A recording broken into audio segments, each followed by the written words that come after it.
آج ہم نظر بد سے حفاظت کی دعاؤں کے بارے میں پڑھیں گے۔ نظر کے لیے عربی زبان میں لفظ عین آتا ہے، العین، آن یعین سے ماخوذ ہے، اور یہ اس وقت بولتے ہیں جب کوئی کسی کو اپنی نظر لگا دیتا ہے۔ اس کی اصل حقیقت یہ ہوتی ہے کہ نظر لگانے والا کسی چیز کو پسند کرتا ہے، پھر اس کے نفس کی جو کیفیت ہوتی ہے، یعنی اس کے جو دل کی حالت ہوتی ہے، وہ اس کا پیچھا کرتی ہے۔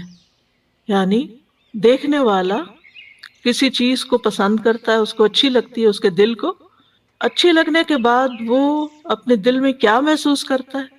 خوشی محسوس کرتا ہے، تعجب محسوس کرتا ہے، حسد محسوس کرتا ہے، دکھی ہوتا ہے، خوش نہیں ہوتا۔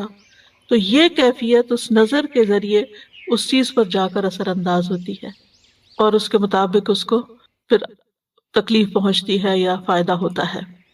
نظر کا اثر شعاع کی طرح ہے، جیسے سورج ہے تو سورج کی شعائیں ہوتی ہیں، ریز ہیں، وہ ہم تک پہنچتی ہیں تو وہ ہمارے جسم پر اثر کرتی ہیں۔ حتیٰ کہ لیٹلی ایک شخص کا کہنا یہ ہے کہ اگر ہر روز کوئی شخص صبح 6 بجے سے لے کر 9 بجے کے بیچ میں سورج کی شعاؤں کو دیکھے، یعنی کہ سورج کو دیکھے، سورج کی شعاؤں کو دیکھے صرف 30 سیکنڈ کے لیے، تو وہ شعائیں اس کی آنکھوں کے راستے اس کے برین تک پہنچتی ہیں، یعنی وہ روشنی برین تک پہنچتی ہے، اور پھر برین کے وہ ایسے ٹریگر ہوتے ہیں جس سے جسم میں کینسر سیلز جو ہیں وہ مرتے ہیں۔ یعنی ایک قدرتی علاج ہے یہ، لیکن عام طور پر کیا ہوتا ہے، لوگ اس وقت سو رہے ہوتے ہیں، اور اگر جاگ بھی رہے ہوتے ہیں، سردیوں میں تو خیر 9 بجے سورج ہی نکل رہا ہوتا ہے، تو یا بادل ہی ہوتے ہیں، نظر نہیں آتے۔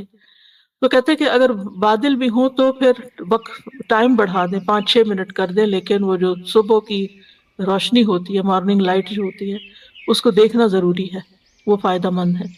اب ہے تو وہ روشنی، لیکن وہ روشنی آپ کے اندر جا رہی ہے تو آپ کے اندر کو بھی متاثر کر رہی ہے، آپ کے لیے صحت کا باعث بن رہی ہے۔ تو اسی طرح جو چیزیں نگاہ کے ذریعے ہمارے جسم کے اندر جاتی ہیں، وہ چیزیں ہماری شخصیت پر، ہمارے جسم پر، ہماری روح پر، ہمارے دل پر اثر انداز ہوتی ہیں، اور ہم عام طور پر اس کو سمجھتے نہیں ہیں۔ تو نظر لگانے والے کی آنکھ سے ایسی شعاع نکلتی ہے، ایسی ریز نکلتی ہیں جو نشانہ بننے والے کو نقصان دیتی ہیں۔ اب تو آپ دیکھیں مائکرو ویو میں بھی چیز جل جاتی ہے، صرف کیا ہے اس کے اندر، کوئی آگ تو نہیں لگی ہوئی، ریز ہیں، انویزیبل ریز ہیں۔ اسی طرح پتھروں کو توڑنے کے لیے بھی بعض ریز استعمال ہوتی ہیں، جیسے گال بلیڈر کے جو سٹونز ہوتے ہیں ان کو لیزر کے ذریعے ریموو کیا جاتا ہے۔ اسی طرح کچھ اور تھراپیز بھی لیزر کے ذریعے کی جاتی ہیں۔ اب یہ جو لیزر کے ذریعے بالوں کی جڑوں کو جلا دیا جاتا ہے، تو یہ بات پہلے زمانے میں تو شاید سمجھ میں نہ آتی لوگوں کو، لیکن اب یہ سمجھنی کچھ مشکل نہیں کہ یہ ریز جو ہیں یہ اثر انداز ہوتی ہیں۔ نظر جو ہے وہ حسد کی وجہ سے بھی ہو سکتی ہے، اور اپنے پیاروں کو بھی لگ جاتی ہے۔ اب ڈپینڈ کرتا ہے کہ کس شخص کی نظر کیسی ہے۔ کچھ لوگوں کی نظر میں زیادہ تاثیر ہوتی ہے، وہ نظر کرم بھی کہتے ہیں نا، یعنی جہاں بری نظر ہوتی ہے وہاں اچھی نظر بھی ہوتی ہے، محبت کی نظر بھی ہوتی ہے، اور دوسرے کے ساتھ ایک احساس کی نظر بھی ہوتی ہے، کیئر کی نظر بھی ہوتی ہے، وہ بیمار کو فائدہ دیتی ہے۔ یعنی یہ نہیں کہ نظر صرف بری ہی ہوتی، نظر اچھی بھی ہوتی ہے۔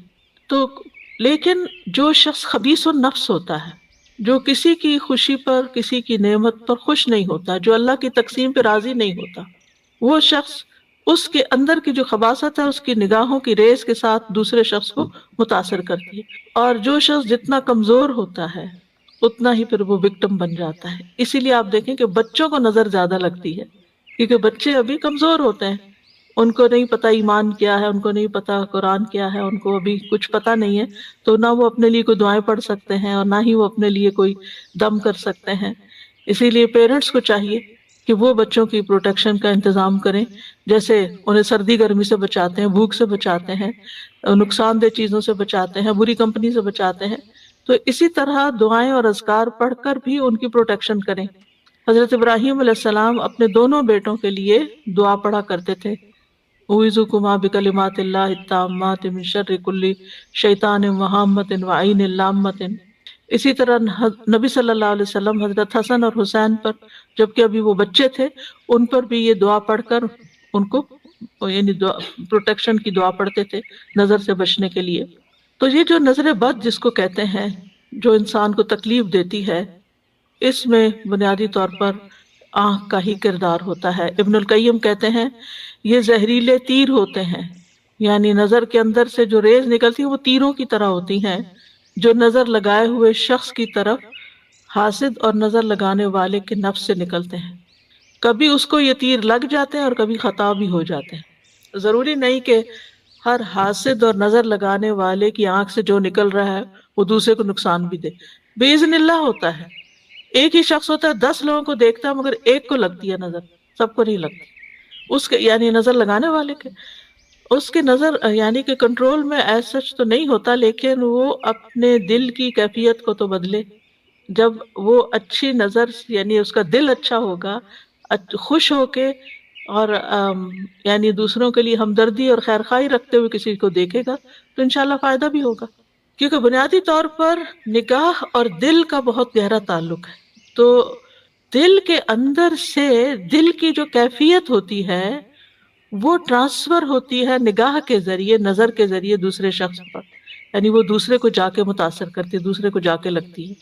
تو اب اسی لیے تزکیے کا حکم ہے۔ اگر تزکیہ نہیں ہے تو اور لوگوں کے لیے دلوں میں نفرت ہے، حسد ہے، تو پھر اسی طرح کی نگاہ بھی ہوگی، ویسے ہی آپ دوسروں کو دیکھیں گے بھی، اور دوسرے پھر اسی طرح کے ان کے اندر جذبات آپ کے لیے بھی پیدا ہوں گے۔ اور تو بہرحال نظر کا لگنا جو ہے یہ برحق ہے۔ نبی صلی اللہ علیہ وسلم نے فرمایا العین حق، صحیح بخاری کی روایت ہے۔ اس کا مطلب یہ ہے کہ یہ ایک ایسی حقیقت ہے جو ثابت شدہ ہے، واقعی ہے، یعنی اٹس اے ریالٹی۔ یہ صرف کوئی وہم و گمان کی بات نہیں کہ نظر لگتی ہے، بلکہ یہ ایک حقیقت ہے کہ ایسا ہوتا ہے۔ کفار اپنی نگاہوں کے ساتھ نبی صلی اللہ علیہ وسلم کو دعوت و تبلیغ کے کام سے روکنا چاہتے تھے، جس کا ذکر سورۃ القلم میں آتا ہے وَإِن يَكَادُ الَّذِينَ كَفَرُوا لَيُزْلِقُونَكَ بِأَبْصَارِهِمْ لَمَّا سَمِعُوا الذِّكْرَ وَيَقُولُونَ إِنَّهُ لَمَجْنُونٌ۔ اور وہ لوگ جنہوں نے کفر کیا یقیناً قریب ہے کہ آپ کو اپنی نظروں سے گھور گھور کر ضروری پھسلا دیں جب وہ ذکر کو سنتے ہیں، اور کہتے ہیں کہ یقیناً یہ تو دیوانہ ہے۔ یعنی وہ آپ کو ایسی نفرت بھری نگاہوں سے دیکھتے تھے جب وہ آپ کو قرآن پڑھتے ہوئے سنتے تھے کہ آپ پڑھنا روک دیں کسی طرح، یعنی اپنی نظروں سے آپ کو نقصان پہنچائیں۔ وہ تو اللہ تعالیٰ کی حفاظت تھی تو نقصان نہیں پہنچا سکتے تھے، لیکن ان کا مقصد یہی تھا۔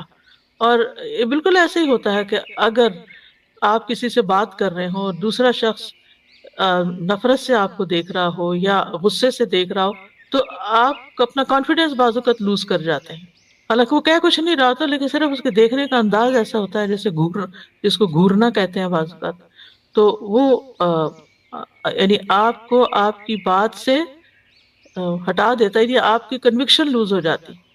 ابن عباس رضی اللہ عنہما اس کی تفسیر میں کہتے ہیں اس کا مطلب یہ ہے کہ وہ اپنی نگاہوں سے تمہیں نظر بد لگا دیں۔ ابن کثیر کہتے ہیں اس میں اس بات کی دلیل ہے کہ اللہ عز و جل کے حکم سے نظر کا لگ جانا اور اس کی تاثیر کا پیدا ہو جانا برحق ہے۔ اسی لیے اللہ سبحانہ وتعالیٰ نے نبی صلی اللہ علیہ وسلم کو حاسد کے حسد سے اور حاسد کے شر سے پناہ مانگنے کا حکم دیا۔ وَمِن شَرِّ حَاسِدٍ اِذَا حَسَدَ۔ تو عام طور پر جو نظر لگتی ہے وہ حاسد کی ہوتی ہے، جو آپ کی نعمت پر خوش نہیں ہوتا۔ ابن قیم کہتے ہیں نظر بد کو لگانے کا اصل سبب اور بنیاد حسد ہے، اسی لیے بعض اذکار میں من حسد حاسد آتا ہے، یعنی حاسد جب حسد کرتا ہے اور اس کا حسد اس کی نگاہوں سے چھلکتا ہے اور وہ آپ کو تکلیف دیتا ہے، نقصان دیتا ہے، تو اس سے بھی اللہ تعالیٰ محفوظ رکھے۔ لیکن ضروری نہیں کہ صرف حسد کی بنیاد پر، بعض اوقات حسد کے علاوہ بھی جیسے آگے میں وضاحت کروں گی کہ تعجب کی بنیاد پر، ایکسائٹمنٹ کی وجہ سے اور محبت کی وجہ سے بھی نظر لگ جاتی ہے، جیسے ماں کی بچے کو لگ جاتی ہے۔ اور کبھی کسی انسان کی فطرت کی بنا پر، یعنی اس کے اندر جو ایک پوائزن ہے اوور آل لوگوں کے بارے میں، ایک تلخی ہے، ایک فطرت میں وہ بخیل ہے یا کسی کی خوشی پہ خوش نہیں ہوتا، تو اس کی نظر بھی لگ جاتی ہے. ضروری نہیں کہ وہ آپ کی جان پہچان ہو. مثلاً آپ ٹریول کر رہے ہیں، آپ نے کوئی اچھی جیولری پہنی ہوئی ہے، اچھے کپڑے پہن کے بیٹھے ہیں، اچھا سا بیگ لے کے بیٹھے ہوئے ہیں، اور دور کوئی سیٹ پر بیٹھا آپ کے ساری حال ولیے کا جائزہ لے رہا ہے، اور اس کو بالکل اچھا نہیں لگ رہا یہ سب کچھ، کیونکہ اس کے پاس یہ سب نہیں ہے. حالانکہ آپ کے بیچ میں نہ کسی قسم کا کوئی تعلق رشتہ نہیں ہے، لیکن وہ صرف اپنی فطرت کی بنا پر آپ کو اپنی نگاہوں سے ایک طرح سے تکلیف دے رہا ہے ان انٹینشنلی. یعنی وہ اپنی فطرت سے مجبور ہے، اس کی نیچر ہے یہ کہ جب وہ کسی کے پاس کوئی اچھی چیز دیکھتا ہے تو اس کو بہت برا لگتا ہے. تو کسی کی بھی خوبی دیکھ کر جو خیال انسان کے اندر پیدا ہوتا ہے وہ عام طور پر حسد کہلاتا ہے، یعنی برا خیال جو پیدا ہوتا ہے. ماہرین نفسیات بھی کہتے ہیں کہ انسان اپنے ارادے، خواہش اور توجہ کے ذریعے دوسروں پر بہت جلد اثر انداز ہو سکتا ہے. یعنی اگر آپ کسی کو توجہ دیتے ہیں، آپ اس کے ساتھ خیر خواہی کرتے ہیں، آپ اس کو کسی خاص ڈھنگ پر لانے کا ارادہ کر لیتے ہیں، مثلا اپنے بچوں ہی کے معاملے میں کہ اس کی تربیت کرنی ہے، اس کی یہ بری عادت ٹھیک کرنی ہے، یہ اس کے اندر یہ چیز ڈالنی ہے، تو آپ کا ارادہ ہوتا ہے کہ اس کو یہ پڑھا کے چھوڑنا ہے، اس کو یہ سکھانا ہے، تو وہ چیزیں اثر انداز ہوتی ہیں. اگر اچھا ارادہ ہو تو فائدہ ہوگا، اور اگر برا ارادہ ہے تو نقصان بھی ہو سکتا ہے. لیکن یہ یاد رکھیے کہ یہ سب کچھ اللہ تعالیٰ کی قضاء و قدر کے ساتھ ہوتا ہے، اللہ کے اذن ہی کے ساتھ ہوتا ہے. جیسے جادو کے سلسلے میں ہم نے قرآن مجید کی آیت پڑھی تھی وَمَا هُمْ بِضَارِّينَ بِهِ مِنْ أَحَدٍ إِلَّا بِإِذْنِ اللَّهِ.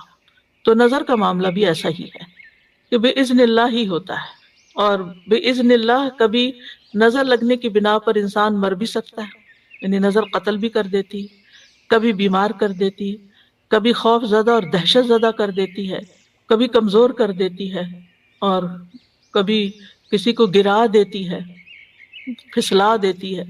جیسے وہ قرآن میں لَيُزْلِقُونَكَ بِأَبْصَارِهِمْ، کوئی شخص بلندی سے گر پڑتا ہے، گر سکتا ہے، کوئی پانی میں ڈوب سکتا ہے، اچھا بھلا تیر رہا ہے اور ایک دم اس کے بیلنس خراب ہو گیا اور گیا. رسول اللہ صلی اللہ علیہ وسلم نے فرمایا اللہ کی قضاء و قدر کے بعد نظر بد ہی میری امت کے اکثر لوگوں کی موت کا سبب بنتی ہے. ایک اور حدیث میں آپ نے فرمایا کہ نظر بد آدمی کو قبر میں اور اونٹ کو ہانڈی میں پہنچا دیتی ہے. یعنی انسان مر کے قبر میں پہنچ جاتا ہے اور اونٹ کو ذبح کر لیا جاتا ہے اور لوگ پکا کے اس کو کھا جاتے ہیں، حالانکہ وہ اچھا بھلا ہوتا ہے. تو بہرحال اس تمہید کا مقصد یہ تھا کہ ہم یہ اچھی طرح جان لیں کہ ہمارے دین میں اس کا کیا کانسیپٹ ہے. کچھ لوگ تو ہر چیز میں نظر کا اثر ماننے شروع ہو جاتے ہیں اور کچھ کسی چیز میں بھی اثر نہیں مانتے. تو اعتدال کی راہ وہی ہے جو ہمارے دین کی ہے کہ لگ بھی سکتی اور نہیں بھی لگ سکتی، بِإِذْنِ اللہ ہی سب کچھ ہوتا ہے.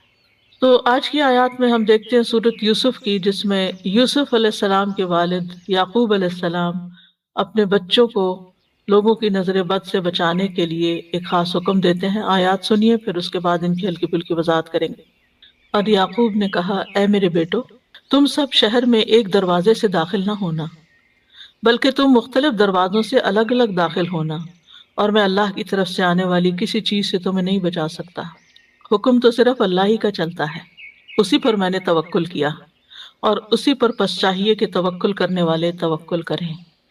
اور جب وہ شہر میں اسی طرح داخل ہوئے جس طرح ان کے والد نے انہیں حکم دیا تھا، تو انہیں اللہ کے مقابل کوئی چیز کام نہ آئی، سوائے اس کے کہ یعقوب کے دل میں ایک خیال آیا تھا جسے اس نے پورا کیا، اور بے شک وہ البتہ علم والا تھا جو ہم نے اسے سکھایا تھا، لیکن اکثر لوگ جانتے نہیں.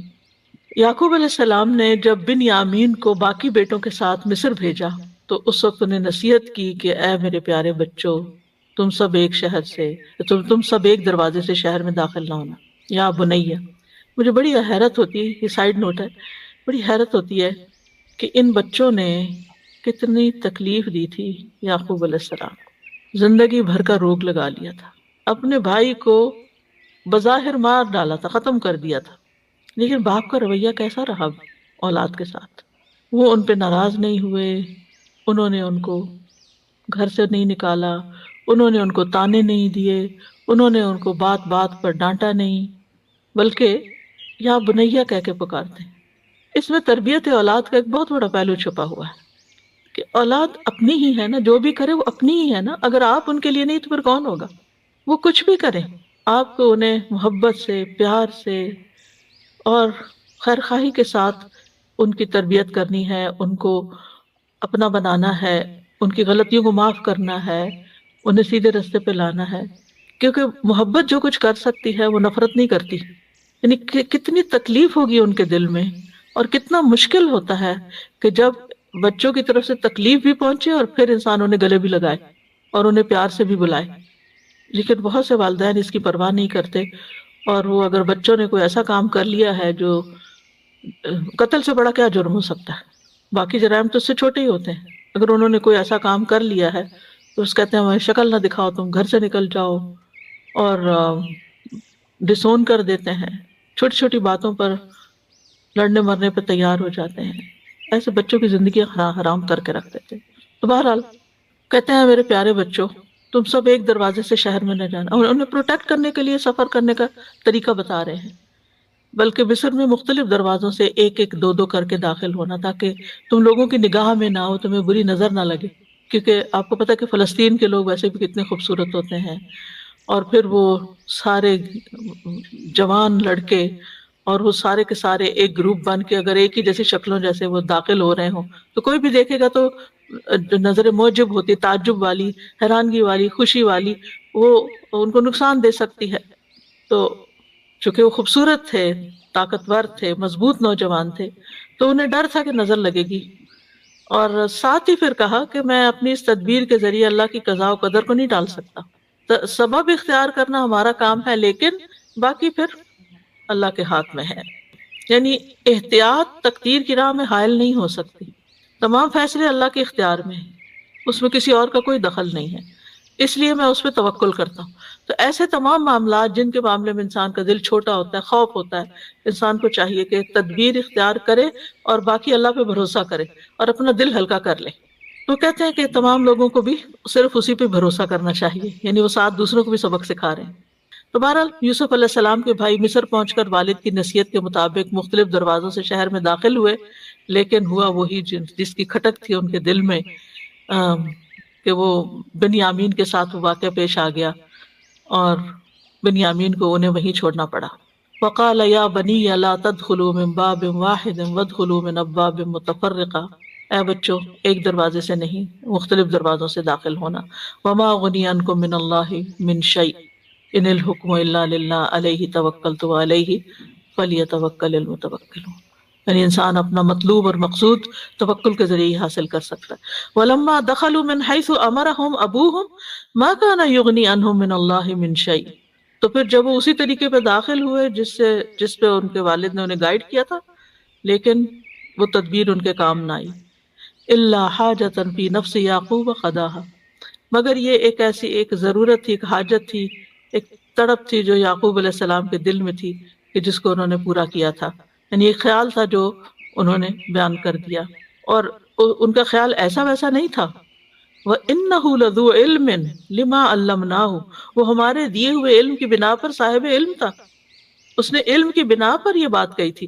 یہ ہے اہم نقطہ کہ ان کو پتا تھا کہ نظر لگتی ہے، اور انہوں نے علم کی بنا پر ہی تدبیر اختیار کی تھی، اور علم کی بنا پر یہ کہا تھا کہ اللہ کی تقدیر کو میں نہیں ٹال سکتا، اور علم کی بنا پر ہی کہا تھا کہ توکل کرنا۔ اور ساتھ ہی کہتے ہیں وَلَٰكِنَّ أَكْثَرَ النَّاسِ لَا يَعْلَمُونَ، اللہ تعالیٰ فرماتے ہیں کہ اکثر لوگ یہ حقیقت جانتے نہیں، کہ اللہ پر بھروسہ کرنے کا مطلب نہیں سمجھتے، اور وہ سمجھتے ہیں کہ پھر کوئی تدبیر اختیار نہیں کرنی چاہیے، بھروسہ کرے لیکن اسباب بھی اختیار کرے۔ تو ان آیات سے جو بات خاص طور پر پتہ چلتی ہے وہ یہ ہے کہ نظر بد کا وجود ہے، اور اس سے بچنے کے لیے اسباب اختیار کرنے چاہیے، تقدیر پر بھی یقین رکھنا چاہیے، خالص توحید کی طرف توجہ دینی چاہیے۔ وما اغنی عنکم من اللہ من شیء، میں پیغمبر ضرور ہوں لیکن اللہ کے فیصلے میرے ہاتھ میں نہیں ہیں، اللہ کی تقدیر سے میں تمہیں نہیں بچا سکتا۔ سبحان اللہ، پیغمبر کہہ رہے، پیغمبر نہ دنیا میں لوگوں کو برے انجام سے بچا سکتے ہیں اور نہ آخرت میں بچا سکتے، ان کا کام پیغام پہنچانا ہے بس۔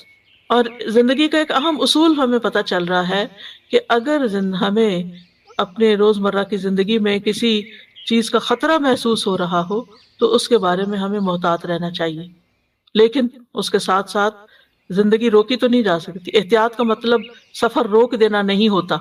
مثلا آپ کو کہیں پہنچنا ہے اور آپ کو ڈرائیونگ کرنی ہے اور آپ کو ڈر بھی لگتا ہے کہ کہیں ایکسیڈنٹ نہ ہو جائے، تو اب آپ کو میں احتیاط کر رہی ہوں، گھر میں بیٹھ رہی ہوں کہ ڈرائیو کیا تو ایکسیڈنٹ ہو سکتا ہے، اس لیے میں نہیں نکل رہی.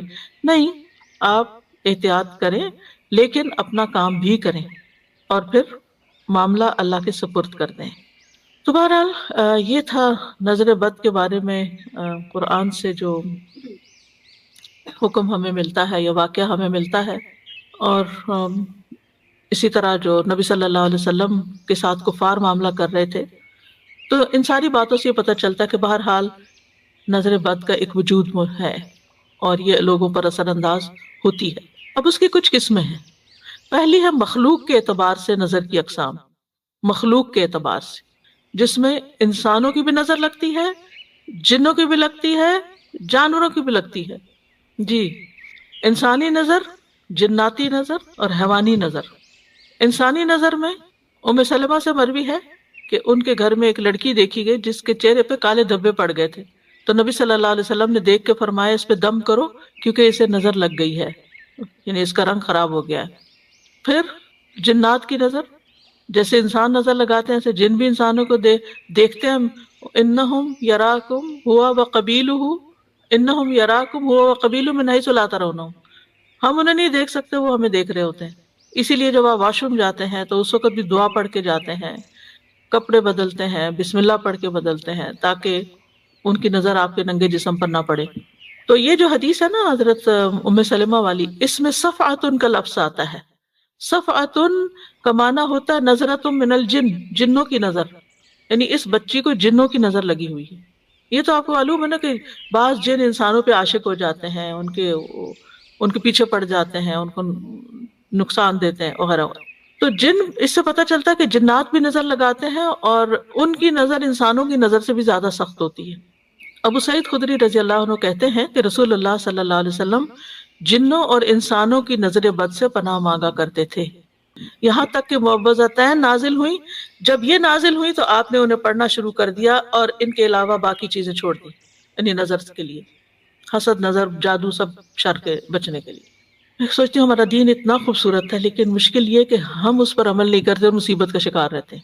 ہم سب جانتے ہیں نا کہ ہر نماز کے بعد معوذتین پڑھنی چاہیے. کتنے لوگ پڑھتے ہیں؟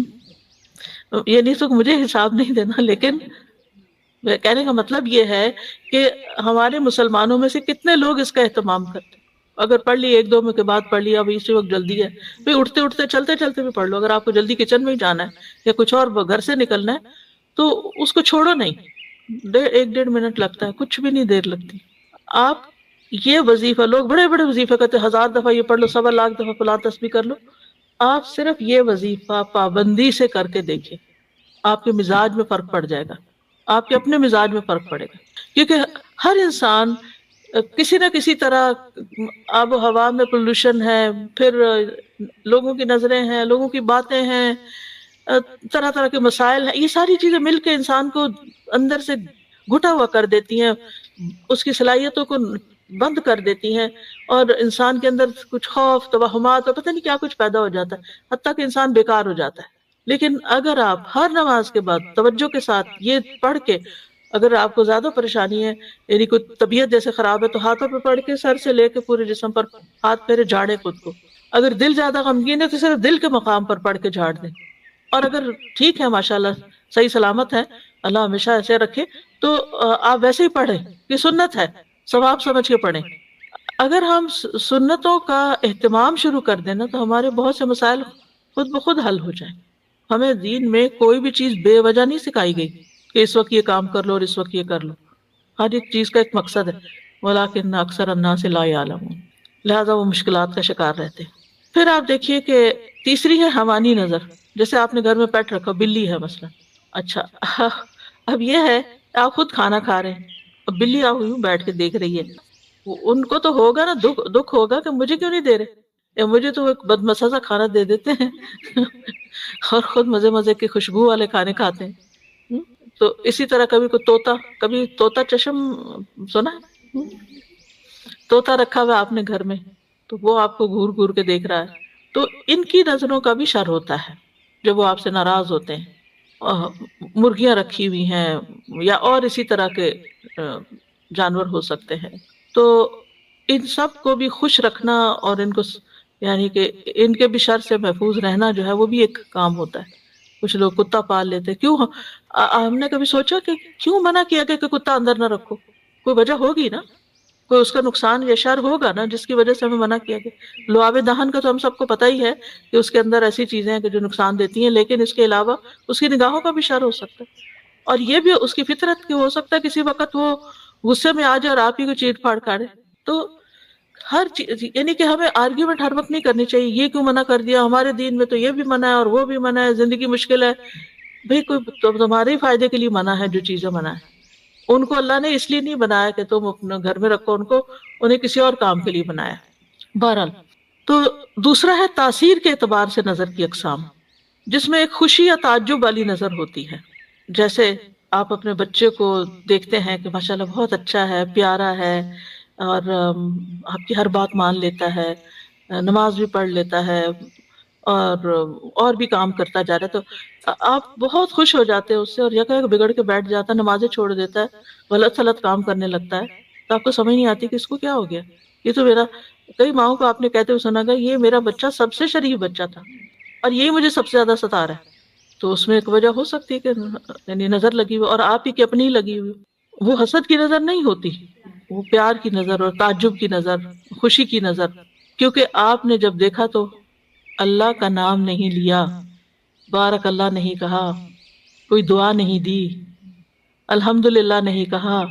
کیونکہ جب ہمیں نعمتیں اوپر تلے ملنے لگتی ہیں نا تو ہم سمجھتے ہیں کہ یہ ہماری کوششوں کا نتیجہ ہے، یا ہمیں الحمدللہ کہنے کی توفیق نہیں اس وقت ہوتی، یا بارک اللہ نہیں کہتے، یا لا حول ولا قوت، ماشاء اللہ نہیں کہتے.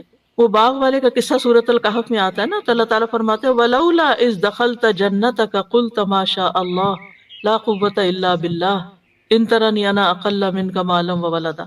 جب تو اپنے باغ میں داخل ہوا تو تو نے یہ کیوں نہ کہا ما شاء اللہ لا قوت الا باللہ. اپنا باغ ہے، اپنا گھر ہے. کبھی ایسا ہوتا ہے نا کہ آپ سارا گھر خوب صاف کر لیتے ہیں اور چمک اٹھتا ہے، آپ ہر چیز نئے سرے سے جگہ بدل کے رکھتے ہیں تو ایسا لگتا ہے کہ نئے گھر میں آ گئے. تو اس وقت ہم دیکھا میں نے کتنی محنت کی، دیکھا میں جب دل خوش ہو تو ماشاء اللہ کہیں، اپنا گھر دیکھ کے بھی ماشاء اللہ کہیں، اپنی شکل دیکھ کے ماشاء اللہ کہیں اگر بہت اچھی لگ رہی، جو کہ اکثر لوگوں کو شکوہ ہی رہتا ہے. پھر اسی طرح محبت کرنے والے کی نظر لگنا. ابن حجر کہتے ہیں نظر کبھی خوشی اور تعجب کی صورت میں بھی لگ جاتی ہے، اگرچہ وہ حسد کے بغیر ہی کیوں نہ ہو، اگرچہ وہ کسی محبت کرنے والے کی طرف سے ہو، اگرچہ وہ کسی نیک آدمی کی طرف سے ہو. اور اگر کسی آدمی کو کوئی چیز اچھی لگے تو اس کو فوراً اس چیز کے لیے برکت کی دعا کرنی چاہیے جو اس کو اچھی لگی ہے، یہ اس کی طرف سے دم ہو جائے گا. یعنی کسی نے کوئی اچھی بات کہی، کوئی اچھا کام کیا، فوراً کہیں بارک اللہ فیکم، اللہ تمہیں برکتیں دے، تاکہ وہ جو اچھا کر رہا ہے نا اس میں اور اضافہ ہو جائے، یہ نہ ہو کہ وہ پہلا بھی ہاتھ سے جائے. پھر ہے حسد کرنے والے کی نظر. یہ جو نظر بد ہے یہ حاسد اور خبیث نفس سے نکلتی ہے، اس کا مالک بھی خبیث ہوتا ہے، یعنی ایسی نظر والا. اور اس میں اصل میں نعمت کے ختم ہونے کی خواہش ہوتی ہے جو اللہ نے محسود کو دی ہے. جیسے اہل کتاب نبی صلی اللہ علیہ وسلم سے حسد رکھتے تھے اور کیا چاہتے تھے، لو یردونکم من بعد ایمانکم کفارا حسدا من عند انفسہم من بعد ما تبین لهم الحق. یعنی وہ کیا چاہتے ہیں کہ تمہارے ایمان کے بعد پھر سے تمہیں کافر بنا دیں اپنے دلوں کے حسد کی وجہ سے، اس کے بعد کہ حق ان کے لیے خوب واضح ہو چکا ہے. پھر ایک ہے بیمار کر دینے والی نظر، اور یہ وہ نظر ہے کہ جس کے لگنے سے انسان کے اندر جسمانی بھی اور روحانی بیماریاں پیدا ہو سکتی ہیں. نبی صلی اللہ علیہ وسلم نے فرمایا بے شک نظر بد آدمی کو اللہ کے حکم سے دیوانہ کر دیتی ہے، مجنون کر دیتی ہے، نفسیاتی مریض بنا دیتی ہے. پھر ہے العین المعطلہ متلفہ، کسی خاص عضو کو بیکار کر دینے والی نظر. لم یعنی کوئی عضو یعنی جسم کا آرگن، کوئی یعنی کوئی جسم کا حصہ بہت خوبصورت کسی کو لگ رہا ہے اور وہ دیکھتا ہے تو وہ حصہ کام کرنا چھوڑ دیتا ہے، شل ہو جاتا ہے یا بیکار ہو جاتا ہے. پھر آگ والی نظر، مہلک نظر، اور یہ وہ قسم ہے کہ جس کی وجہ سے جس کو لگتی ہے اس کے اوپر فوری شدید ترین اثر ہوتا ہے. اسمائی کہتے ہیں میں نے ایک آدمی کو دیکھا، اس کی نظر بہت کثرت سے لگتی تھی. اس نے کسی گائے کے متعلق سنا کہ اس کو اس کے دودھ کی دھار کا نکلنا اچھا لگا، تو اس نے کہا ان میں سے کون سی گائے ہے؟ تو انہوں نے اس گائے سے توریہ کرتے ہوئے کہا کہ فلاں گائے ہے، کوئی اور گائے بتا دی، وہ دودھ والی نہیں بتائی کہ اس کو نظر نہ لگ جائے۔ ہوا یہ کہ دونوں ہی ہلاک ہو گئی، دودھ والی بھی دوسری بھی۔ میں نے اسمائی سے یہ بھی کہتے ہوئے سنا، جب میں کوئی ایسی چیز دیکھتا ہوں جو مجھے اچھی لگتی ہے تو محسوس کرتا ہوں کہ میری آنکھوں سے ایک تپش حرارت نکلتی ہے، آنکھ میری گرم ہو جاتی ہے، اپنی فیلنگ، یعنی کہ ان کو یہ تھا کہ میری نظر لگ جاتی ہے۔ اور تو بعض اوقات کسی کو نہیں پتا کہ اس کی نظر لگتی ہے یا نہیں، لیکن بعض لوگوں کو خود محسوس ہو جاتا ہے کہ دیکھنے کے بعد اس کی آنکھیں جیسے جلن سی ہونے لگتی ہے نا آنکھوں میں، اس طرح کی کیفیت پیدا ہو جاتی ہے۔ اب نظر لگنے کی وجوہات کیا ہوتی ہیں؟ پہلی بات یہ کہ جو کچھ ہوتا ہے اللہ کے حکم سے ہوتا ہے، ان الحکم الا للہ۔ اللہ سبحانہ وتعالیٰ نے چونکہ یہ زندگی، یہ دنیا آزمائش کے لیے بنائی ہے، تو جس طرح اور چیزیں کچھ ہمارے لیے بیماری کا باعث بنتی ہیں، وائرسز ہیں، بیکٹیریاز ہیں، جراثیم ہیں، ایسے ہی یہ چیز بھی امتحانوں میں سے ایک امتحان ہے، اللہ کے لشکروں میں سے ایک لشکر ہے۔ پھر اسی طرح یہ یاد رکھنا چاہیے کہ ما اصاب من مصیبت الا باذن اللہ، اللہ کے اذن سے ہی مصیبت آتی ہے۔ پھر یہ کہ یہ تقدیر میں تکلیف لکھی ہوتی ہے، اس کا سبب بن جاتا ہے۔ نبی صلی اللہ علیہ وسلم نے فرمایا نظر لگنا برحق ہے، اگر کوئی چیز تقدیر پر غالب ہوتی تو وہ نظر بد ہے، اگر کوئی چیز تقدیر پر غالب آ سکتی تو وہ نظر بد ہے۔ ایک وجہ یہ بھی ہے کہ انسان کے زندگی میں اذکار اور تلاوت اور اللہ کے نام کی کمی ہوتی ہے۔ ابن قیم کہتے ہیں کہ نظر بد ایک قسم کے تیر ہوتے ہیں جو محسود اور معیون کی طرف حاسد یعنی حسد کرنے والے اور نظر لگانے والے کے نفس سے نکلتے ہیں، کبھی ان کا نشانہ لگ جاتا ہے، کبھی خطا ہو جاتا ہے، پھر اگر یہ تیر اس کو ننگا پاتے ہیں، اس پر کوئی بچاؤ کا سامان نہیں، یعنی اذکار وغیرہ کی کوئی لیئر نہیں، اور یہ کہ صبح شام کے اذکار کی حفاظت کرنے والا نہیں، تو تیر اس کو لگ جاتا ہے اور اس پر اثر انداز ہو جاتا ہے۔ پھر اسی طرح یہ ہے کہ اگر کوئی شخص بعض اوقات اذکار وغیرہ پڑھنے کے باوجود بھی نظر لگ جاتی، اور وہ انسان کا امتحان ہوتا ہے، تقدیر ہوتی ہے، آزمائش ہوتی ہے۔ اب اس کی علامات کیا ہوتی ہیں؟ کچھ تو جسمانی عوارض ہوتے ہیں، یعنی بیماریاں ہوتی ہیں، جیسے چہرے پہ دھبے پڑ جانا، وہ حضرت ام سلمہ والی حدیث میں جس بچی کے چہرے پر دھبے تھے سیاہ، تو نبی صلی اللہ علیہ وسلم نے اس کے لیے دم کرنے کا کہا۔ پھر بلا وجہ رونا آتے جانا، جیسے بچے بلا وجہ روتے جاتے، انہیں اٹھا رہے ہیں، بہلا رہے ہیں، کھلا رہے ہیں، پلا رہے ہیں، کچھ دے رہے ہیں، ان کو اثر ہی نہیں۔ اللہ اکبر! شاید آپ کو بھی کبھی یہ واقعہ پیش آیا ہو، بڑا بھی ہو سکتا ہے نا، بے وجہ رونا آتا چلا جاتا ہے، آتا چلا جاتا ہوتا ہے نا جی۔ ابھی تو دم کی باری آئے گی، پہلے وجوہات پتہ کر لیں، علامتیں دیکھ لیں کہ کیا کیا ہوتی ہیں نا، پہچاننا ہوتا ہے۔ پھر بچوں کا کمزور ہو جانا، ہاں یہ جو بچوں کا بلا وجہ روتے جانا، اس کی دلیل یہ ہے کہ ایک مرتبہ نبی صلی اللہ علیہ وسلم تشریف لائے تو ایک بچے کے رونے کی آواز سنی، فرمایا یہ بچہ کیوں رو رہا ہے؟ کیا تم نے اس کو نظر بد کا دم نہیں کروایا؟ یعنی اس کو نظر لگی ہوئی ہے اس لیے رو رہا ہے۔ پھر بچوں کا کمزور ہو جانا، سب کچھ کھا رہے ہیں، پی رہے ہیں، بڑھ ہی نہیں رہے۔ آپ صلی اللہ علیہ وسلم نے اسماء بنت امیس سے کہا کیا بات ہے، میں اپنے بھائی یعنی جعفر کے بیٹوں کے جسموں کو دبلا پتلا دیکھتا ہوں، کیا انہیں فقر و فاقہ رہتا ہے؟ انہوں نے کہا نہیں، بلکہ انہیں نظر بد بہت جلد لگ جاتی ہے۔ آپ نے فرمایا انہیں دم کرو۔ انہوں نے آپ کے سامنے چند کلمات پیش کیے تو آپ نے فرمایا انہیں دم کرو، یہ ٹھیک ہے، یہ پڑھ کے دم کر دو۔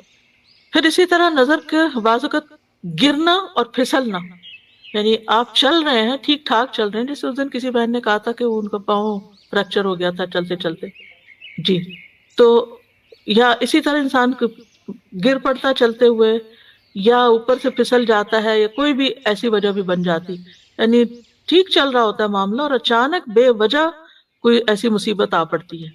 رسول اللہ صلی اللہ علیہ وسلم نے فرمایا بے شک نظر آدمی کو دیوانہ کر دیتی ہے اللہ کے حکم سے، حتیٰ کہ کبھی ایسا ہوتا ہے کہ وہ اونچی جگہ پر چڑھتا ہے پھر وہاں سے گر پڑتا ہے۔ ابن عباس کہتے ہیں نبی صلی اللہ علیہ وسلم نے فرمایا نظر کا لگ جانا برحق ہے اور یہ اوپر چڑھنے والے کو پھسلا دیتی ہے، کبھی جان خطرے میں پڑ جاتی، شدید بیماری لاحق ہو جاتی ہے۔ عبداللہ بن عامر کہتے ہیں کہ عامر بن ربیعہ اور سہل بن حنیف یا حنیف دونوں غسل کرنے کے ارادے سے نکلے، وہ کوئی اوٹ تلاش کر رہے تھے کہ چھپ کے ذرا نہا لیں۔ سہل نے اون کا جبہ اتارا، عامر کہتے ہیں میں نے اسے دیکھا تو اسے میری نظر لگ گئی، وہ پانی میں اتر کر نہانے لگ گیا، میں نے پانی میں اس کے بڑبڑانے کی آواز سنی، میں اس کے پاس آیا، 3 دفعہ آواز دی، اس نے جواب نہ دیا، پھر میں نبی صلی اللہ علیہ وسلم کے پاس آیا اور ساری بات بتائی، آپ تشریف لائے اور پانی میں داخل ہو گئے، گویا میں اب بھی آپ کی پنڈلیوں کی سفیدی دیکھ رہا ہوں۔ آپ نے اس کے سینے پر 3 دفعہ ہاتھ مارا، پھر یہ دعا دی، اللہم اذہب عنہ حرہا وبردہا ووصبہا، اے اللہ اس کی گرمی اور سردی اور بیماری اور لاغری دور کر دے۔ پھر کھڑے ہوئے اور فرمایا، جب کسی کو اپنے بھائی کا وجود یا کوئی مال پسند آئے تو اس کے لیے برکت کی دعا کرے، کیونکہ نظر کا لگ جانا برات ہے، یعنی وہ اتنی دیر میں ہی جیسے گویا کہ دنیا سے جانا شروع ہو گئے۔ اسی طرح دیگر جسمانی علامات بھی ہوتی ہیں، جیسے سر کا دکھنا، بے وجہ بخار چڑھ جانا بغیر کسی وجہ کے، دونوں یا کسی ایک کندھے میں درد ہونا جیسا کہ کوئی انگارہ یا تپش ہو، ایک کندھے میں یا بعض اوقات پیچھے ایک جگہ سے جلنے سے لگ جاتی ہے، پشت کے نچلے حصے میں درد ہونا یعنی بیک بون پہ نیچے کی طرف، قرآن سنتے وقت جمائیوں کا زیادہ یون بہت کرنا، جب فضا میں خنکی ہو تو جسم کی حرارت کا بڑھ جانا ٹھنڈک سے، اور اس کے برعکس بھی گرمی ہو تو جسم کو بہت ٹھنڈا ہو جانا، اپوزٹ ٹیمپریچر پہ چلے جانا، بالوں کا اچانک گرنا کہ پورے پورے لچھے ہاتھ میں آنے لگ جائیں، ذہنی پراگندگی زیادہ ہونا کہ فوکس نہیں کر پا رہے، وزن اچانک کم ہونا شروع ہو جانا، کھانے کی خواہش ختم ہو جانا، چیز کو ذہن میں رکھنے، حفظ کرنے اور سمجھنے کی قدرت نہ ہونا، فوگی سا ذہن ہو جانا، کثرت سے پسینے آنا اور پسینے کی بو کا بھی چینج ہو جانا، متغیر ہو جانا، جلد پر پھوڑے پھنسیوں یا خارش کا ظاہر ہونا، نیند کا کم آنا اور زیادہ تر جاگنا، علیحدگی اور تنہائی پسند کرنا، رونے کی خواہش کرنا یا ہمیشہ روتے ہی رہنا۔ تو یہ کبھی کبھی چیزیں اکٹھی بھی ہو سکتی ہیں اور کبھی کوئی ایک بھی ہو سکتی ہے، اور ان میں ایک راکی ہی فرق کر سکتا ہے جو تجربہ کار ہوتے ہیں۔ پھر اجتماعی عوارض، مجالس سے علیحدگی اختیار کر لینا، کس سے اینٹی سوشل ہو جانا، کس سے ملنا جلنا نہیں، مال میں برکت نہ ہونا، معیار زندگی اچانک گر جانا، کام سے نفرت، باوجود قدرت اور ہمت کے کام کرنے کی خواہش نہ رہنا، رزق تلاش کرنے سے روگردانی کرنا، بہت کام کر لیا میں ریٹائرمنٹ لینا چاہتا ہوں، لوگوں پہ تہمت لگانا کہ یہ مجھے گھورتے ہیں، یہ بھی اس کی ایک علامت ہوتی ہے۔ کتنی عجیب بات ہے کہ فلاں مجھے دیکھ رہا تھا، فلاں مجھے گھور رہا تھا، اور اسی طرح کے دیگر نفسیاتی بیماریوں کا پیدا ہو جانا۔ اب کرنے کا کام کیا ہے؟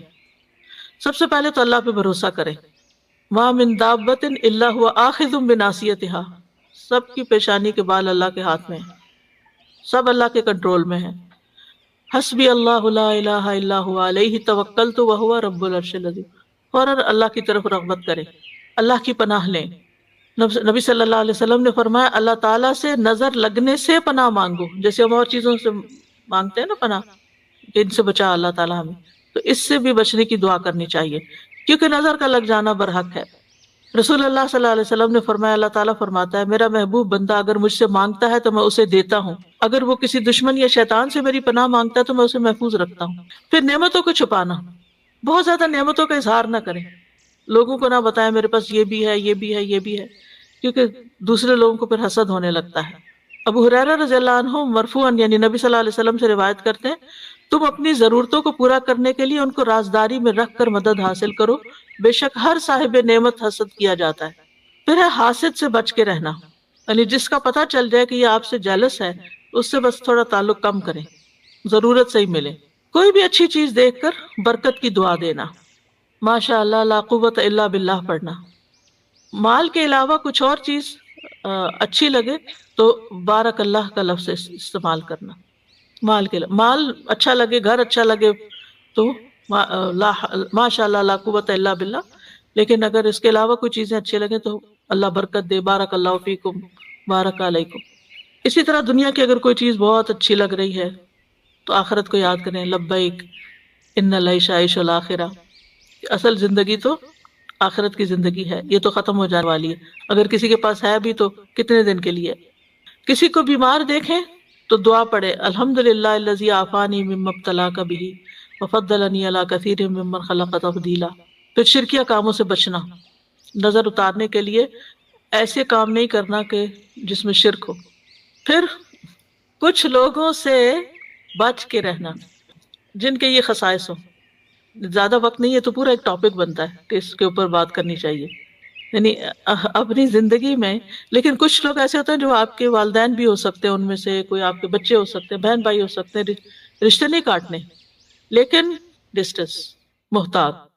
نمبر 1 ایسا شخص بہت شکایتیں کرنے والا، جس کو ہر ایک سے شکایت ہو، اس سے بچ کے رہیں، اس سے دور رہیں، کیونکہ وہ آپ کو بیمار کر دے گا ہر وقت منفی باتیں کر کر کے۔ نمبر 2 عربی میں کہتے ہیں مساس السعادہ، جو آپ کی خوشی کو سک کر لے، خوشیاں سک کر لینے والے۔ وہ کیسے کرتے ہیں؟ یعنی آپ کے خوش ہونے کا وقت ہے، وہ کوئی ایسی بات کریں گے کہ آپ کی خوشی دری کی دری رہ جائے گی، اور یہ ایک دفعہ نہیں کئی دفعہ ہو، آپ تجربہ کر چکے ہیں کہ آپ کو اللہ نے کوئی نعمت دی ہے، کوئی گھر دیا ہے، اولاد دی ہے، کوئی ڈگری دی ہے، کوئی چیز جو دنیا کی نعمتیں ہیں، اب وہ پہنچ جاتے ہیں مثلا کسی کی یعنی کوئی چیز ملی، ہمیں تو تم نے پوچھا ہی نہیں تھا، ہمیں تو بتایا ہی نہیں تھا، یعنی ایسی بات کریں گے کہ آپ بھول ہی جائیں گے کہ آپ نے کس لیے لوگوں کو انوائٹ کیا تھا۔ اور بھی شکایتیں۔ پھر شک کرنے والے لوگ، جو آپ کی ہر چیز پر شک کرے، آپ کہاں تھے، آپ کیا کر رہے تھے، آپ نے یہ کیوں کیا، اور خاص طور پر اگر ہسبینڈ شکی ہو یا بیوی، یہ نہیں صرف ہسبینڈ ہوتے ہیں، یقین کرے میں نے عورتوں کو زیادہ دیکھا مردوں پہ شک کرتے ہیں۔ خود کئی خواتین نے یہ مسئلہ مجھ سے پوچھا کہ ہم اپنے ہسبینڈ کے موبائل چیک کرتے ہیں، ایگزٹ ہو کے، اگر آپ کو مصیبت میں پڑنا ہے تو کر لیں چیک۔ یعنی اپنے آپ کو خود پریشان کرنے والی بات ہے نا، تجسس کیوں کرتے ہیں؟ کوئی کام ہو سکتا ہے، کوئی بات ہو سکتی ہے، لیو اٹ، اللہ پہ توکل کریں۔ لیکن ایک تفصیل میں نہیں جاتے۔ نمبر 4، آپ کو کنٹرول کرنے والے، ان لوگوں سے بچ کے رہیں۔ کچھ لوگ آپ یعنی کہ آپ کو اپنی مرضی سے سانس بھی نہ لینا دینا چاہیں، ہر وقت وہ آپ کے اوپر ایک یعنی اعتراض شروع کر دیں گے کہ آپ نے یہ کیوں کیا، آپ وہ وہاں کیوں جا رہے ہیں، یہ کرنے کی کیا ضرورت ہے، یعنی وہ چاہتے ہیں ہر چیز ان کی مرضی کے مطابق ہو۔ پھر کمیونیکیٹ نہ کرنے والے، یعنی آپس میں آپ کے ساتھ کنورسیشن نہیں کرتے، آپ کے ساتھ تعلق ہے، آپ سے بات نہیں کرتے، آپ کے پیچھے پیچھے باتیں کرتے ہیں۔ یعنی آپ ان سے کوئی بات کرنا چاہتے ہیں، وہ آگے سے کچھ اور، یعنی آپ کچھ کہہ رہے ہیں وہ کچھ اور کہہ رہے ہیں، عجیب تماشا ہے۔ یعنی کوئی یعنی ایسی ڈسپیرٹی ہے کہ نہ آپ کی بات ان کو سمجھ آ رہی، نہ ان کی آپ کو سمجھ آ رہی۔ پھر وہ لوگ جو بہت زیادہ اپنے آپ کو ڈیفینڈ کرتے ہیں، میرا یہ مقصد نہیں تھا، میں نے اس لیے نہیں کیا، میں نے وہ نہیں کیا، اس میں بھی انسان پریشان ہوتا ہے کہ بھئی میں نے تو پوچھا ہی نہیں کہ آپ نے کیوں کیا اور کیوں نہیں کیا۔ پھر اسی طرح حسد کرنے والے، یعنی جو لوگ آپ سے حسد کرتے ہیں ان سے بھی بچ کر رہیں، یعنی کم ملے ان سے، اپنی نعمتوں کا ان کے سامنے تذکرہ نہ کریں۔ پھر من چلے سے لوگ جو ہر وقت انہیں کوئی کسی ایک بات پر نہ رہے، ہر وقت اپنا سٹینس بدل دیں، نان سیریس بھی ہو سکتے ہیں، لیکن یعنی آپ ان کو ایک بات کہتے ہیں، وہ کہتے ہیں ہاں ٹھیک ہے، پھر تھوڑی دیر میں وہ کہیں اور جاتے ہیں، وہاں سے کچھ اور سن کے آ جاتے ہیں، پھر آپ کو کہتے ہیں نہیں یہ ٹھیک نہیں ہے، یعنی کوئی استقامت نہیں زندگی میں۔ آپ ان پہ ٹرسٹ نہیں کر سکتے کہ آپ ان کو کوئی کام دیں گے، کوئی رسپانسبلٹی دیں گے تو وہ کچھ کریں گے، وہ ہاں لیک آف میچورٹی سے ہوتا ہے۔ پھر بخیل، کچھ خرچ نہ کرنا چاہیں۔ پھر ایکسپلائٹرز، آپ کو ایکسپلائٹ کرنے والے، آپ کو جانے بغیر آپ کی غیبت کرنے والے، ایسے لوگوں سے متھا نہ لگائیں، نہ آپ سے ملے، یا کسی کو جانے بغیر، مثلا نہ آپ کسی پولیٹیشین کو جانتے ہیں، نہ آپ کبھی اس سے ملے ہیں، نہ آپ کو کوئی حقیقت پتہ ہے، آپ جھوٹے پروپیگنڈے سن کے آپ بھی ساتھ شامل ہو جاتے ہیں، فلاں چور ہے، فلاں ایسا، فلاں ویسا۔ یہ آپ نے کون سی چیز دیکھی تھی، آپ کی آنکھوں نے دیکھی تھی یا کانوں نے اس کے منہ سے کچھ سنا تھا، فرسٹ ہینڈ انفارمیشن کیا آپ کے پاس؟ اس قسم کے لوگ جو لوگوں کی برائیاں آپ سے آ کے کریں، ان سے بھی بچ کے رہیں۔ تو یہ سارے لوگ کسی نہ کسی طرح آپ کی زندگی کو حرام کر دیتے ہیں، پھر آپ کہیں گے جائیں کہاں؟ کسی نہ کسی درجے، تھوڑی صحیح زیادہ صحیح کرتے ہیں نا کچھ، تو پھر خواہ مخواہ کی یعنی انسان کی زندگی ضائع ہوتی ہے، وقت ضائع ہوتا ہے، صلاحیتیں ضائع ہوتی ہیں۔ بہتر ہے انسان کو پروڈکٹیو انسان بننے کے لیے اپنی زندگی کا کوئی گول رکھیں، اپنے آپ کو مصروف کریں، اور لگ کے کسی کام میں اپنے آپ کو لگا لیں تاکہ ان چیزوں سے آپ کو چھٹکارا ہو۔ پھر قرآن سے علاج کریں، کیونکہ قرآن شفا ہے۔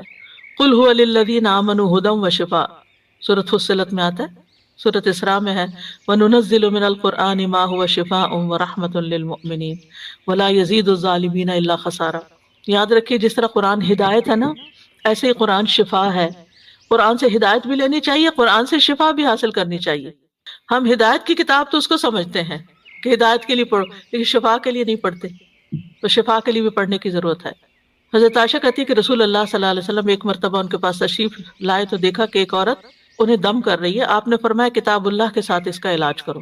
سورۃ فاتحہ سے علاج، وہ جو ایک سردار کو بچھو کاٹ گیا تھا، جس نے مسلمانوں کی مہمانی سے انکار کیا تھا، تو ان کا جو لیڈر تھے انہوں نے ان کو دم کر کے ان کا علاج کیا۔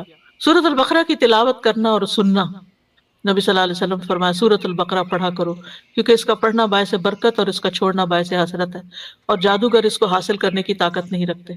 تو روز پڑھنے کا وقت مقرر کریں، شفا کی نیت سے پڑھیں، ہدایت کی نیت سے بھی پڑھیں لیکن شفا کی نیت سے بھی پڑھیں، اور اس وقت میں اور کام، موبائل بند، لوگوں کے ساتھ بات چیت بند، اپنا وظیفہ کر کے اٹھیں۔ خاص طور پر اگر بیمار ہیں یا کوئی مسئلہ ہے، کر سکے تو روز ایک دفعہ پڑھ لے، پوری آدھی پڑھ لے، 4 حصے کر لے، اس کے 6 حصے کر لے، جیسے بھی آسانی ہو۔ پھر نظر اور حسد سے متعلق جو آیات ہیں ان کی تلاوت کرنا، جیسے وَإِن يَكَادُ الَّذِينَ كَفَرُوا، یہ کارڈ ہے بڑا خوبصورت سا ایول آئی کے بارے میں۔ یہ جو میں آپ کو معلومات دے رہی ہوں اس میں سے کچھ معلومات بھی آپ کو اس میں ملیں گی اور دعائیں بھی ملیں گی۔ پھر اسی طرح نظر اور تکلیف کو دور کرنے والی دعائیں، یہ کارڈز موجود ہیں، ان سے فائدہ اٹھائیں۔ پھر نظر اور حسد کا رقیہ پڑھنا یا سننا، دونوں طرح ٹھیک ہے، پڑھنا زیادہ بہتر ہے ورنہ سننا تو فائدہ دے گا انشاءاللہ۔ معوذتین، ہر نماز کے بعد لازم، صبح شام 3 بار، نمازوں کے دوران بھی۔ اسی طرح سورۃ الکافرون اور آیت الکرسی، آیات سکینہ صبح اور شام سننا۔ تیسرا ہے دعاؤں اور دم کے ذریعے علاج، صبح و شام اذان کو تکرار کے ساتھ غور سے سننا۔ اب یہاں چونکہ اذان نہیں ہوتی کہیں تو کمپیوٹر پہ لگا لیں اور اچھی طرح اس کو توجہ سے سنیں، اور اگر آپ مسجد جاتے ہیں تو اللہ کے لیے باتیں کرنے کی بجائے توجہ سے اذان سن کے جواب دے کے دعا کریں اپنے لیے، وہ قبولیت کا وقت ہوتا ہے۔ پھر اسی طرح نظر لگنے پر دم کرنا، حضرت عائشہ فرماتی ہے کہ رسول اللہ صلی اللہ علیہ وسلم نے مجھے حکم دیا کہ نظر بد لگ جانے پر دم کر لیا جائے، بخاری کی روایت ہے۔ امر ان یسترقى من العین، یہ جو لوگوں میں غلط فہمی پائی جاتی ہے نا، کسی سے رقیہ نہیں کرانا چاہیے۔ اب یہاں پر آپ دیکھیں یہ حدیث ہے بخاری کی، حضرت عائشہ کہتی ہیں امرنی رسول اللہ صلی اللہ علیہ وسلم ان یسترقى من العین، مجھے نبی صلی اللہ علیہ وسلم نے حکم دیا کہ نظر بد لگ جانے پہ دم کر لیا جائے۔ یہ حکم ہے آپ کا کہ علاج کرو اس سے، جی کر لیا جائے، یسترقى۔ مسلم کی روایت میں آتا ہے انس بن مالک رضی اللہ عنہ سے دم کرنے کے بارے میں، انہوں نے کہا بخار، پہلو کے پھوڑے اور نظر بد میں دم کرنے کی اجازت دی گئی ہے، یعنی اس کا علاج دم سے کر سکتے ہیں۔ ہاں شرکیہ دم سے بچنا چاہیے، جس دم سے بچنے کا حکم ہے نا وہ شرکیہ دم ہے۔ عوف بن مالک کہتے ہیں ہم جاہلیت میں دم کیا کرتے تھے، ہم نے عرض کیا اللہ کے رسول صلی اللہ علیہ وسلم آپ اس بارے میں کیا فرماتے ہیں؟ آپ نے فرمایا تم اپنے دم میرے سامنے پیش کرو۔ کیا پڑھتے تھے؟ اور ایسے دم میں کوئی حرج نہیں جس میں شرک نہ ہو، یعنی اس کا مطلب کیا ہے پھر کہ وہ اگر قرآن اور سنت سے نہیں بھی لیکن الفاظ صحیح ہیں، اللہ کو پکارا جا رہا ہے تو اس سے بھی دم کر سکتے ہیں، اس کی بھی اجازت ہے۔ کیونکہ بعض لوگ اس پہ اعتراض اٹھا دیتے ہیں یہ جو آپ پڑھ رہے ہیں یہ تو سنت میں تو نہیں لکھا ہوا یہ لفظ، یعنی جب تھوڑا تھوڑا دین پڑا ہوتا ہے نا پھر ہر چیز پہ ہم آبجیکشن شروع کر دیتے ہیں، اس کی ڈیپتھ میں جائے بغیر، اس کے اصل مقصد کو سمجھے بغیر۔ یسترخا کا مطلب یہ کروانا ہوتا ہے۔ نظر بد کا ایک خاص علاج غسل ہے، جس کی نظر لگی ہو اس کے جسم کا پانی، وضو کے اعضاء کا پانی لے کر جسے نظر لگی ہو اس کے کندھوں پہ زور زور سے بہانا چاہیے، ایسے پھینکنا چاہیے اس کو۔ حضرت عائشہ فرماتی ہیں کہ آپ کے زمانے میں نظر لگانے والے کو حکم دیا جاتا تھا کہ وہ وضو کرے، پھر اس کے استعمال شدہ پانی سے جسے نظر لگی ہوتی اسے غسل دیا جاتا۔ اس کا طریقہ کیا ہے کہ پانی جب آپ نے حضرت عامر کو وضو کا حکم دیا تو انہوں نے اپنا چہرہ، ہاتھوں، کونیوں اور دونوں گھٹنے تک ٹانگیں، صرف پاؤں نہیں، گھٹنے تک، اور تھوڑا سا ٹانگوں کا اندرونی حصہ ان کو دھویا، اور پھر اس پانی کو کلیکٹ کیا گیا اور حضرت سہیل کے پیچھے کندھوں پر پھینکا گیا، جس کی وجہ سے ان کی اثر دور ہو گیا۔ یعنی ایک آدمی ان کے سر پر ان کے پیچھے سے پانی بہا رہا تھا، ٹھیک ہے نا، کیونکہ اگر آگے سے پائیں گے تو منہ میں چلا جائے گا، پیچھے سے پیالے کو الٹ رہا تھا۔ جو ہی غسل ختم ہوا حضرت سہل اس طرح چل دیے جیسے کوئی تکلیف ہی نہ ہوئی۔ جو ہاتھ دھونے کا حکم ہے نا وضو کی طرح نا، کونیوں تک دھونے ہوتے ہیں ہاتھ، ٹھیک ہے، پاؤں بھی گھٹنوں تک نہیں لگی، پتہ نہیں کس کی لگی ہے تو جس مجلس میں لگی ہے اس کے سارے لوگ ایک پیالے میں پانی کے اندر ہاتھ ڈالیں